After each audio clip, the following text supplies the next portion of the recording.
بسم اللہ الرحمن الرحیم۔ آج کے ٹاپک کا جو ہے عنوان ہے وہ ہے موت کا خوف۔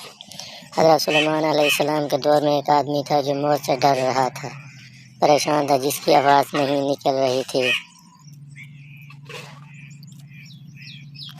حضرت سلیمان علیہ السلام نے اس سے وجہ پوچھی تو اس نے کہا کہ میں نے عزرائیل علیہ السلام کو دیکھا ہے۔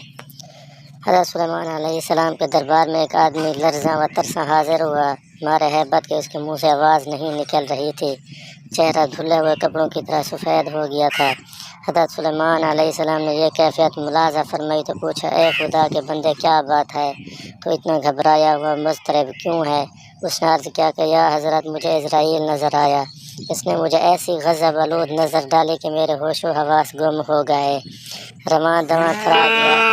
اب بار بار عزرائیل کی وہ صورت آنکھوں کے سامنے آتی ہے، اس لیے مجھے کسی گھڑی بھی چین نہیں آ رہا۔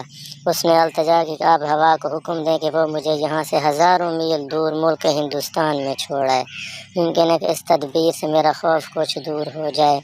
حضرت سلیمان علیہ السلام نے اسی وقت ہوا کو حکم دے اس شخص کو فوراً ہندوستان کی سرزمین میں پہنچا دے۔ جو ہی اس شخص نے قدم رکھا وہاں عزرائیل کو منتظر پایا، آپ نے اللہ کے حکم سے اس کی روح قبض کر لی۔ دوسرے دن حضرت سلیمان علیہ السلام نے بوقت ملاقات حضرت عزرائیل سے دریافت کیا کہ آپ نے ایک آدمی کو اس طرح غور سے کیوں دیکھا تھا؟ کیا تمہارا ارادہ اس کی روح قبض کرنے کا تھا یا پھر اس بیچارے غریب الوطن میں لاوارث کرنا تھا؟ عزرائیل نے جواب دیا کہ میں نے جب اس شخص کو یہاں دیکھا تو حیران ہوا، کیونکہ اس شخص کی روح مجھے ہندوستان میں قبض کرنے کا حکم دیا گیا تھا اور یہ شخص ہزاروں میل دور یہاں موجود تھا۔